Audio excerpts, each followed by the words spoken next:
Hello, and welcome to part 2 of School Care's Consumerism Series. I'm Joanne Trainer, and I'm here with my colleagues, Jeff Kantorowski and Jana Dalton. In our first series, Jana Dalton began with why you should become a better consumer of healthcare now that you are enrolled in a consumer-driven health plan. In part 2 of this series, we'll dig a little deeper using the tools on mycigna.com to help you become a more active participant in your healthcare, as well as expand your knowledge in how to identify the best Cigna providers and reduce out-of-pocket costs when choosing labs or care outside your doctor's normal business hours, and to save money using mail-order medications. Jeff and Jana, can you start us off today by giving us some examples of what being your own advocate looks like and why it's so important to consumerism? Sure. Well, the first thing to do is when you go to a doctor's visit is to speak up and ask questions of your provider. What are the conditions? Is this typical? What are my treatment options? What's the lowest cost option? Things like that. And you may want to bring someone with you. If it's a serious diagnosis, bring a friend or a family member that can take notes, etc. And do your research ahead of the office visit. Understand what the condition is. Maybe do a little research. Don't go too crazy on the internet because then, that can be a bad thing. But, take some notes and to go into the visit informed so that you know what questions to ask and write them down before you go in, so that you don't forget them in the, kind of the heat of the moment. I'd also recommend just generally becoming a more active participant in your healthcare. Our parents or grandparents used to play a very passive role with their healthcare. They would just do whatever their doctor told them and never felt comfortable or never asked questions of their doctor, just assuming they were the experts. Feel free to ask questions. Adopt a more active attitude when you're there with your doctor. As well as when, for example, if you have to have labs ordered, feel free certainly to recommend, certainly making sure they're in-network providers for labs, but also specifically ask them to have your labs sent to LabCorp or Quest Diagnostics, for example. That alone can save you a lot of money as far as your healthcare plan can go. So just recommending certain labs, for example, when they do order labs for you, to make sure that it goes to one of these labs that'll help save some money of the plan. For the remainder of our time, we'll be helping you walk through the tools available to you on mycigna.com. But I'd be remiss in stating that earlier this year, Consumer Reports rated the top 6 insurance companies with national plans based on cost and quality tools of their website. And just wanted to let everyone know that Cigna came out number 1. So kudos to Cigna for always being on the cutting edge and advancing all the healthcare tools for us to use. So let's talk about how to find Cigna providers. When someone asks me personally, how do you find doctors in the network, my first suggestion is to have them reach out to the doctor's office themselves. It's much easier and much faster to just pick up that phone and call the doctor and ask, are you in the network? You want to be careful on how you say that, though. You want to ask them specifically, are you in the Cigna network, or are you contracted with Cigna? You don't just want to say, do you take Cigna? Because if you do say, do you take Cigna, some providers don't contract with anyone, but they'd be happy to bill electronically for you. But then if they're not contracted, you would be responsible for the cost. So be sure to be emphatic in how you ask those questions. So if you don't want to call your doctor, the other option you have is using Cigna.com to do a search for doctors and providers. You'll want to go to Cigna, log in using your username and password, which will gain you access to MyCigna. Once you're logged into MyCigna, it now recognizes the plan that you're on, as well as the Open Access Plus network that your doctors are on. So you'll go to the category entitled Find a Doctor, Dentist, or Facility. From there, it'll default to finding a doctor. Note there are other options here to find a dentist, a hospital, pharmacy, or facility, as well as look up procedures, where you can find locations and costs of procedures too. You'll do a search location for your area, for the location you want to go to a provider in, and then begin looking for, using key terms such as the last name of your provider, the key name within the facility you're looking to go to, and then do a search. Put in, the basic information. We tend to find that less is more when you're doing a search, and do a search and look within that list. It'll produce a list then of providers that are in your exact network.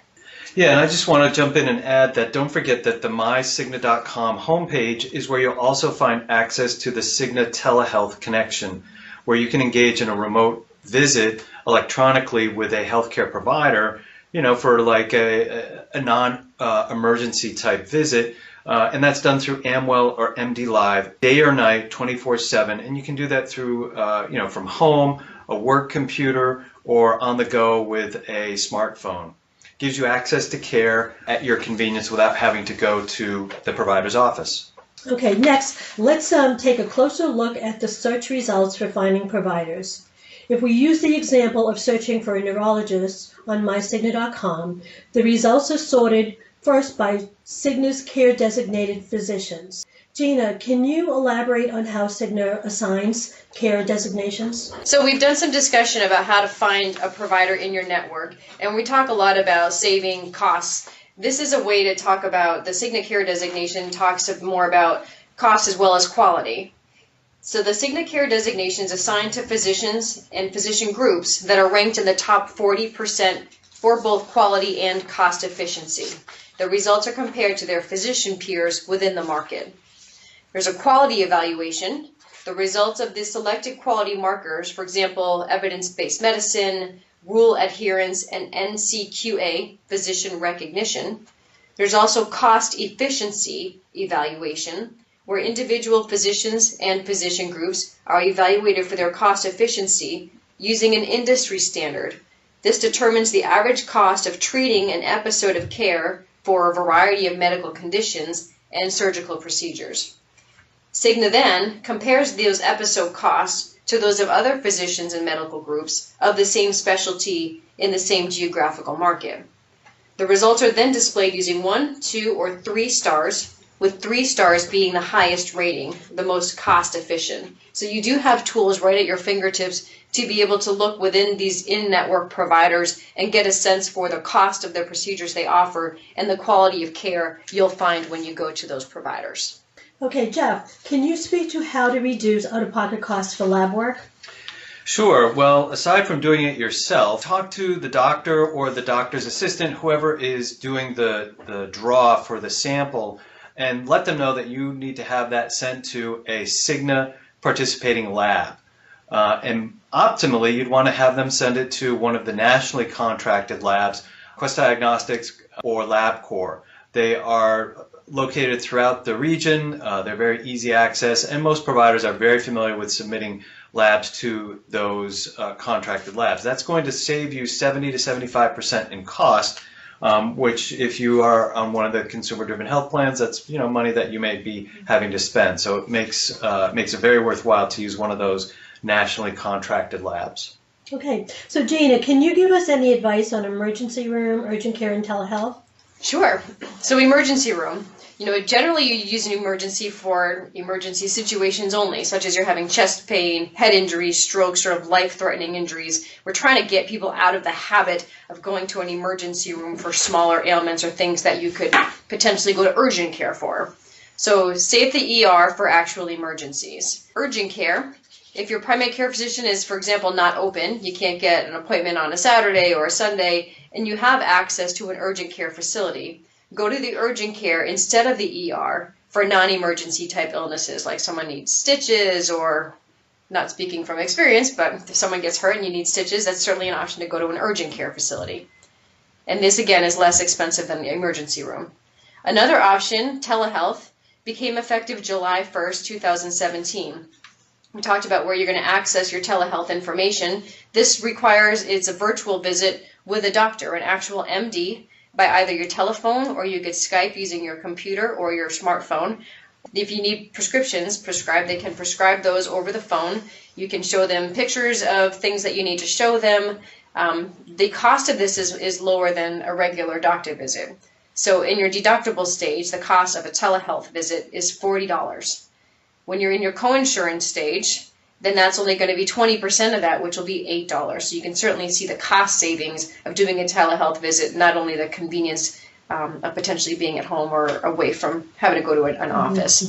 Great, that's great information. Before we talk about mail orders, I like to give a tip to folks about new prescriptions, and I've used this myself with my husband when we've been at the doctor's and they wanted to try a new script for him that would cost, several $100s in the deductible stage. Don't be shy, just ask for samples. Those pharmacy reps are in those offices on a weekly basis, sometimes more often than that, so they are providing the doctors with these samples, and you can ask for them and they're free of cost to you. You want to make sure that your body can tolerate whatever this new prescription is and that you don't have any of the interactions or side effects that sometimes that you can have. For example, I had my husband, we did this with my husband, and by day 3 he was doing really well on this new medication. Fast forward to the end of the week, and he was having side effects. He was having some awful reactions. So he had to get off of that. So, we had a very valuable lesson. We found out what he could take and what he couldn't take, and it didn't cost him anything. Don't forget, on mail order with the consumer-driven plans, once you are in the co-insurance stage, you are paying a lesser amount. So you can do mail order and only pay 10% for prescriptions or at your local pharmacy, but mail order would be a bigger savings for you, and the prescriptions will cap at $75. So regardless of an expensive medication, you will never pay more than $75 per prescription when you're in that co-insurance stage. And that's through Cigna Home Delivery Pharmacy? Yes, it is. Cigna Home Delivery. And I believe you can set that right up through mycigna.com, can't you? Or call them? Yes, you can. But I think the first time you ever log in, you have to talk to them or they have to talk to your doctor to make sure that they have a list of any allergies or those kinds of things you have. So it's important to have that information that first time. as well. Yeah. Great. So to recap our session today, we'd like you to continue your journey of being an informed consumer of your health care by being an active participant in having those conversations with your doctor and asking questions and bringing someone with you and looking for other alternative services as well. Yeah, be an advocate for yourself and your family. Go in prepared. And as you said, Joanne, have a conversation with the doctor about what's going on. Really, that this is your time to ask questions and get more information about treatment options, etc. Yeah, and don't forget to use the mycigna.com tools that are available to you. There's a lot of things available in there to go in and look for providers, measure cost and quality of services to become a better informed consumer. So remember that mycigna.com is there to support you in this endeavor. Lastly, there's another website that's available to us here in New Hampshire through the New Hampshire Department of Insurance. It's the New Hampshire Health Cost website, and that's available at www.nhhealthcost.nh.gov. And that's just another resource for you to compare cost and quality measures in the state. Thank you so much for listening. We trust that today's segment will help empower you to ask questions of your providers about what tests, procedures, or medications are right for you. We hope we've helped to demystify the tools on mycigna.com to assist you in making informed decisions when choosing providers and services. Have a great day.